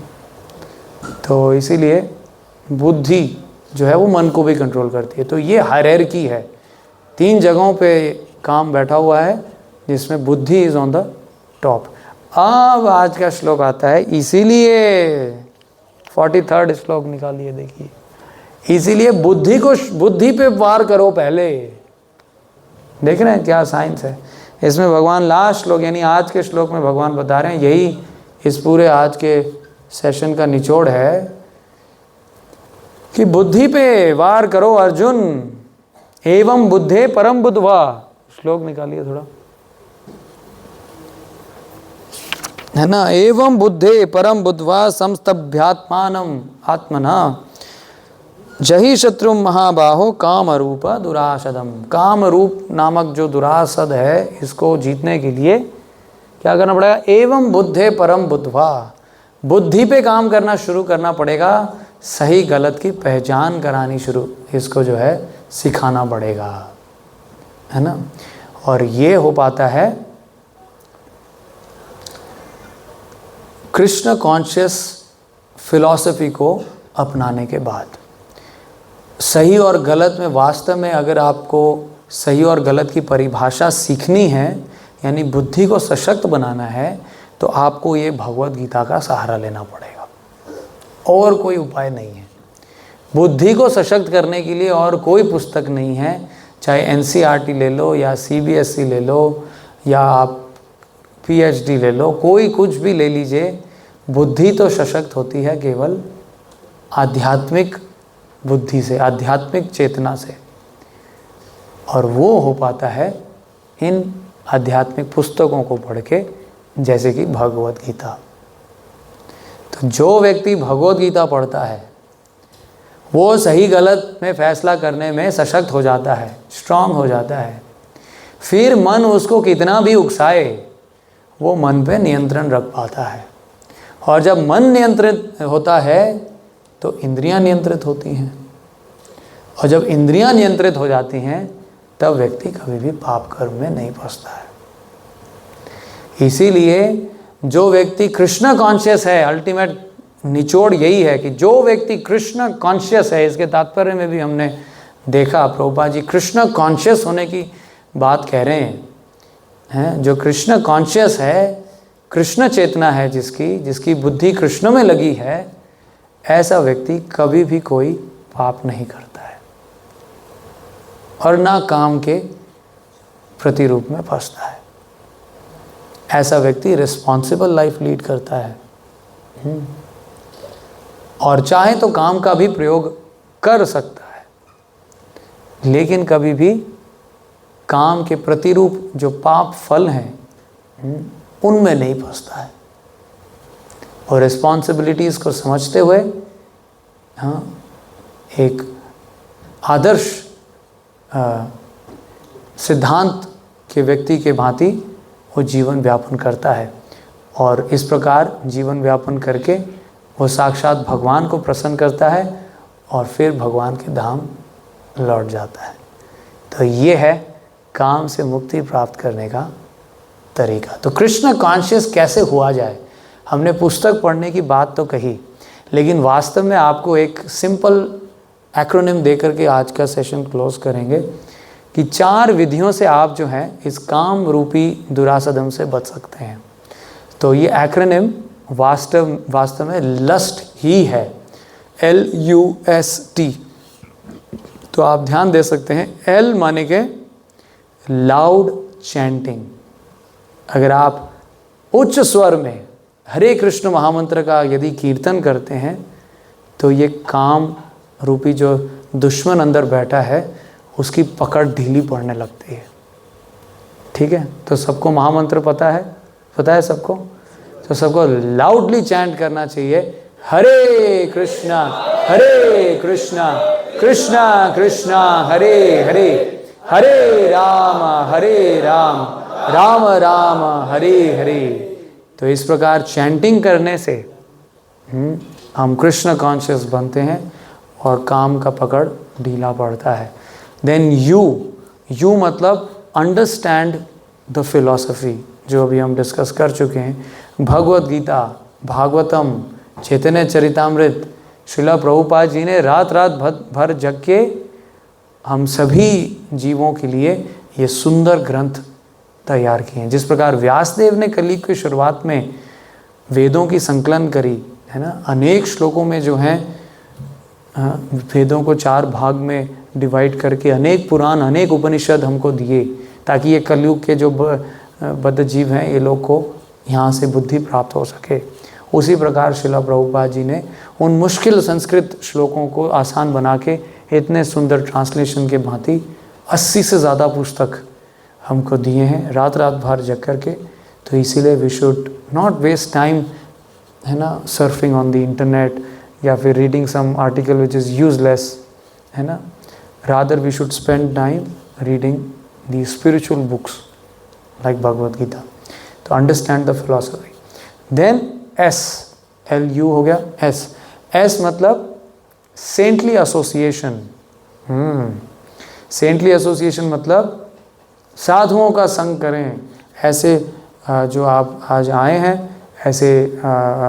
ऐसे माहौल में रेगुलरली आने से, भगवान का दर्शन करने से, भगवान के ऐसे विज्ञान को सुनने से हम जो है धीरे धीरे इस एनिमी के ऊपर अपना वार जो है स्ट्रॉन्ग करते रहते हैं और उसकी पकड़ ढीली पड़ती रहती है ना। एंड फाइनली ये सब करने के बाद भी काम वासना यदि सताए तो then we should tolerate, T for tolerate. इसका कोई और उपाय नहीं है ना, विदाउट टॉल। जिस प्रकार एक खुजली को हमें टॉलरेट करना चाहिए, उसी प्रकार जब तक ये काम वासना बाहर नहीं जाती तब तक we should tolerate.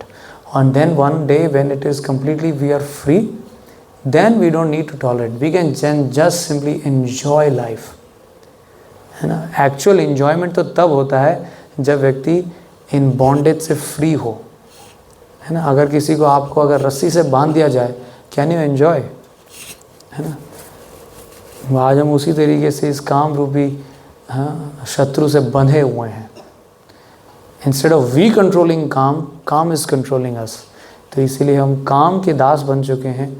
बट जब हम काम के स्वामी बन जाएंगे, हम अपने हिसाब से काम का उपयोग करेंगे या नहीं करेंगे, है ना। ऐसी स्थिति में जब व्यक्ति आ जाता है देन ही इज़ फ्री। जिस प्रकार खुजली से जब व्यक्ति फ्री हो, नो नीड टू स्क्रैच या no need to go to doctor, is free. तो ऐसा व्यक्ति हमें बनना है। तो भक्ति सिद्धांत महाराज श्रील प्रभुपाद जी के गुरु थे।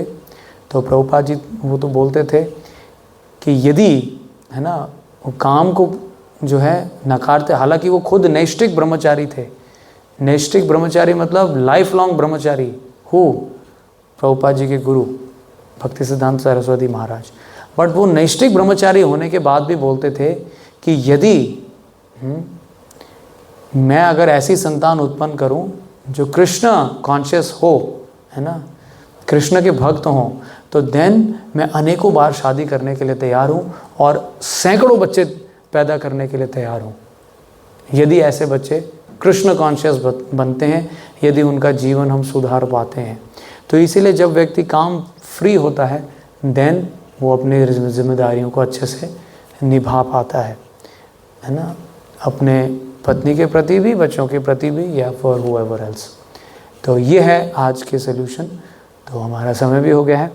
सो anybody has any questions? Sir question है वो अपना हाथ ले अपना हैंड ले सकते हैं। इस पर कोई क्वेश्चन बहुत सेशन ओके, नो क्वेश्चंस। ये आपने आश्रम के बारे में बताया था, हाँ जी। वानप्रस्थ आश्रम में क्या होता है? वानप्रस्थ तो शब्द ही काफ़ी है। वानप्रस्थ यानी जो वन को प्रस्थान करता है उसको वानप्रस्थ बोलते हैं। यानी वानप्रस्थ एक ऐसा आश्रम है, ये भगवान के द्वारा बताया गया है, कि इस आश्रम में व्यक्ति को घर छोड़ना पड़ता है और वन को प्रस्थान करना पड़ता है। क्यों? क्योंकि जीवन का असली उद्देश्य केवल घर पे रहकर सड़ना नहीं है। कई लोग सड़ते रहते हैं, रिटायरमेंट ही नहीं लेते हैं। कई लोग तो बहुत प्राउड फील करते हैं कि मैं 70 साल हो गए अभी भी दफ्तर जाता हूँ, पिछले 55 साल से मैं इस कंपनी में हूँ, जानते हो आप। उनको गर्व होता है, बट ज़िंदगी इसके लिए नहीं बनी है 55 साल तक, है ना, काम करने के लिए। ज़िंदगी है भगवान को प्राप्त करने के लिए, इसके लिए है जीवन। तो इसीलिए जीवन के इस असली उद्देश्य को ध्यान में रखते हुए ये वर्णाश्रम की प्रणाली बताया गया है, जिसमें एंजॉयमेंट भी है ना। ब्रह्मचारी आश्रम के बाद गृहस्थ आश्रम होता है, जिसमें धर्म के अनुसार आप you can enjoy with a wife, with children, with the family, है ना, with the society. There is a provision, but ultimately ये सब करने के बाद अगेन व्यक्ति को याद दिलाया जाता है what is your real goal of life. क्या आप सिर्फ यहाँ संतान उत्पन्न करने या 55 साल नौकरी करने के लिए आए हो, या भगवान को प्राप्त करने आए हो?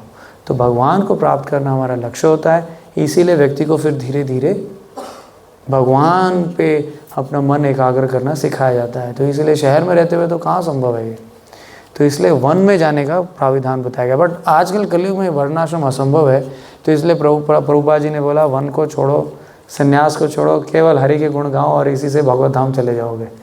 तो इसीलिए केवल हरि नाम ही इस कलयुग में काफ़ी है। तो वानप्रस्थ करने की आवश्यकता है नहीं। अगर हम केवल हरे कृष्ण महामंत्र का जप करेंगे, है ना, और ये जो 3-4 चीज़ें बताई हैं, understand the philosophy and saintly association, then ये ही पर्याप्त है आपको भगवत धाम ले जाने के लिए। इसलिए प्रभुपाद जी ने इतना वर्णाश्रम कहाँ है हमारे मंदिर में, आप देखिए वर्णाश्रम कहाँ है। ब्रह्मचारी तो दिखता है आपको, गृहस्थ भी दिख जाएगा, बट वानप्रस्थ संन्यास हालांकि हैं,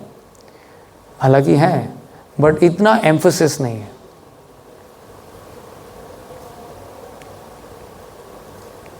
है ना, वानप्रस्थ भी मंदिर में ही रहते हैं, शहर नहीं छोड़ते हैं। सन्यासी भी आपको भी शहरों में घूमते दिख जाएंगे इस्कॉन के। तो ये लोग, है ना, वन को तो कौन प्रस्थान करता है। ठीक है, हरे कृष्णा जी। प्रभु ये ना सिचुएशन मतलब है, जैसे कि हम ऑफिस जाते हैं तो काफ़ी सारी चीज़ें होती हैं, जैसे आपने बताया ज्ञान होना चाहिए, तो ज्ञान की चीज़ समझ में आ गई, ठीक है। बट स्टिल टॉलरेट आपने बताया कि जो है आपकी वो टॉलरेट, बट स्टिल कोई ऐसी सिचुएशन है जहाँ पर जो इंडस्ट्री टॉप पे है, मतलब हमारे समझ में आ रहा है कि जो अगर नहीं टॉलरेट किया या नहीं किया तो फिर वो जो नियम है वो खत्म हो जाएंगे। तो वहाँ पे मतलब है एक्चुअली जो प्रैक्टिकल सोल्यूशन था वो चाहिए था कि उस समय पे क्या करना है। तो जैसे ऑफिस में रहते हैं, हर तरह के लोग सबसे बात होती है, तो एक सोल्यूशन जो मुझे मिला था कि बाल कटवा दो, वो तो मैंने कर दिया। नहीं, बाल क्या, आपको हमारे जैसा ऐसा गंजा होने की ज़रूरत नहीं है, आप बाल रख सकते हैं, ठीक है। और आप बाकी अगर गृहस्थ भक्तों को भी देखेंगे जो हमारे मंदिर में आते हैं, तो वो लोग तो पूरा अपना जॉब भी करते हैं, है ना, वो सब अपना सब काम काज करते हैं, फैमिली भी है। तो इसीलिए एक्सटर्नल फैक्टर से ज़्यादा इम्पॉर्टेंट है कि हमारे इंटरनल प्रैक्टिसेस कितने स्ट्रॉन्ग हैं, ठीक है। तो यदि आप अच्छे से सुबह के समय चैंटिंग करते हैं, हरिनाम का जप करते हैं, डेली भागवत गीता से 1 श्लोक 2 श्लोक 15 मिनट आधे घंटे पढ़ते हैं, है ना, तो आप खुद महसूस करेंगे कि यू फील स्ट्रांग इनफ, और वो स्ट्रेंथ को आप यूटिलाइज कीजिए। सारा खेल तो हमारे फोकस के बिगड़ने का है। हमारा फोकस बिगड़ जाता है जैसे हमारी इंद्रियां, है ना, संपर्क में आती हैं। वहीं से शुरुआत होती है उसकी। इंद्रियां जैसे ही संपर्क में आती हैं विषय से, टॉलरेट करना चाहिए। इसलिए हमें दोबारा नहीं, इंद्रियों को बचा के रखना चाहिए। इंद्रियों को जितना इंद्रिय विषय के सामने लाएंगे उतना वो प्रभावित होंगी, उतने मन में विचार उठेंगे। तो इसीलिए प्रयास करना चाहिए। इसीलिए चाणक्य पंडित ने बताया है, ये चाणक्य नीति की बात कर रहे हैं। इवन भक्ति की बात ना भी करें, चाणक्य नीति की बात करें तो चाणक्य पंडित बताते हैं मातृवत प्रदारेषु, यानी वो एक सभ्य व्यक्ति के आचरण के बारे में सिखाते हैं कि एक सभ्य व्यक्ति को अपने पत्नी के अलावा हर स्त्री को मातृवत, एक माता की दृष्टि से देखना चाहिए। इसीलिए इस्कॉन में आप देखते हैं किसी भी स्त्री को जब संबोधित किया जाता है, यहाँ तक कि छोटी बच्ची तक वो, तब भी उनको माता जी करके बुलाया जाता है। यानी इस दृष्टिकोण से अगर हम देखेंगे, या इस दृष्टि से मातृवत के रूप से अगर हम देखेंगे, लोगों को एड्रेस करेंगे, देन अंदर वो, है ना, उस तरीके की भावना आना, ऐसा ये एक तरीका है माता के रूप में देखना, है ना। और अनेक तरीके हैं, जितना हो सकता है इंद्रिय जो है संपर्क में कम लाना। बड़ा मुश्किल है आजकल तो अट्रैक्शन का एक जरिया ही है ना, काम। आप सोचिए कितना फ़ायदा उठाते हैं ये जो प्रोडक्ट्स हैं, मैन्युफैक्चरिंग जो प्रोडक्ट्स जो लोग मैन्युफैक्चर करते हैं, वो एडवर्टीज़मेंट में, चाहे उनका टूथपेस्ट क्यों ना हो, टूथपेस्ट का बिक्री करना है ना, या सीमेंट का बिक्री करना है। अब सीमेंट का किसी स्त्री से क्या संबंध, कोई संबंध नहीं है, बट दीवार के सामने एक स्त्री को खड़ा कर दिया, बस इतना बिल बोर्ड में लगा दिया बड़ा सा। अब व्यक्ति को सीमेंट से कोई लेना देना है, उसका घर बना हुआ है अच्छा खासा, बट स्त्री को एकदम ध्यान में धरी चला जाता है। और स्त्री को देख लिया तो बगल में वो बिनानी से, वो तो आएगा ही दिमाग में। ऐसे ऐसे खींचा जाता है लोगों को। आप समझ रहे हैं? आप सोचिए, ये षड्यंत्र है। आप सोच रहे हैं कि ये तो नेचुरल है हमारे लिए, ऐसा नहीं सोचना चाहिए। ये षड्यंत्र, इसका यूज़ करते हैं manufacturing companies. Can you imagine? उनका प्रोडक्ट ऐसे केवल दीवार खड़ी करके फोटो लगा दे, कोई नहीं देखेगा उस दीवार को, बट एक बगल में खड़ा कर दीजिए, सब देखते हुए ही जाएंगे। कई लोग तो एक्सीडेंट हो जाएगा बट देखते रहेंगे। तो ये है कमाल काम का। तो इसलिए जितना हो सकता है ना, सिटी लाइफ में मुश्किल है बट प्रयास करना चाहिए, प्रयास करें।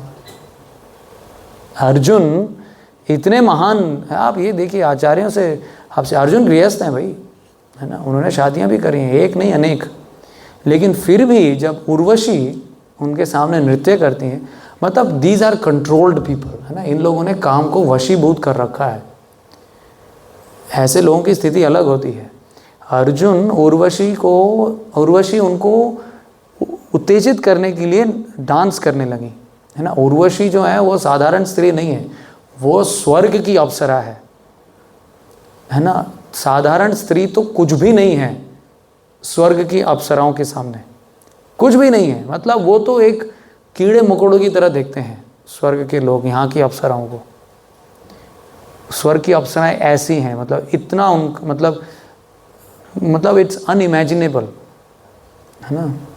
मतलब उनके अलग ही गुण बताए, भागवतम में है ना। ऐसे लोग ना मलमूत्र त्यागते हैं, शरीर से निरंतर सुगंध निकलता है, ऐसे परिभाषा दी गई है। तो वो उर्वशी, इस संसारिक अर्जुन जो इस धरती पे हैं, उनको प्रलोभित करने के लिए नाच रही थी, बट अर्जुन देख भी रहे थे और उर्वशी को लगा कि शायद में भी जो है वो जो आकर्षित हो गए हैं। तो इस प्रकार बाद में जाके उन्होंने ऐसा प्रपोज किया कि जो है, बट अर्जुन ने बोला कि मैं तो आपको माता की दृष्टि से देखा, क्योंकि अर्जुन उर्वशी की लीनियज को जानते थे, और उनके पितृकुल में कभी उर्वशी के साथ जो है सब, तो उनको उस दृष्टिकोण से माता का जो है अनुभव हो रहा है, मतलब उस दृष्टिकोण से देख रहे हैं अर्जुन। उनको काम नहीं सता सकता, ही हैज कॉन्कर्ड लस्ट। तो इसीलिए तो वो ये मतलब ये हमारे लिए शिक्षा है कि किस प्रकार माता के रूप में हमें देखना चाहिए। इसीलिए तो आज आप देखिए माता का दर्जा हम कहाँ देते हैं। माता से तो हम बहन जी पे आ गए हैं, बहन जी भी अब हट गया है ना, धीरे धीरे बहन जी करते हुए भी लोग जो हैं अब कहाँ बहन के रूप में देखते हैं। It's very very degraded society today. सब एक दूसरे को केवल एक एन्जॉयमेंट मशीन की तरह देखते हैं। सो इसीलिए ऐसे समाज में it's very difficult but not impossible. अगर भगवान हमारे लिए गीता छोड़ के गए द्वापर युग के अंत में, तो यानी हम कलयुग के लोगों के लिए ही छोड़ के गए, तो हमारे लिए संभावना है। ठीक है, so that's the good news. Okay, और कोई क्वेश्चन लेना है कोई? हाँ, अच्छा, we close. Okay, last question we can take and then last question.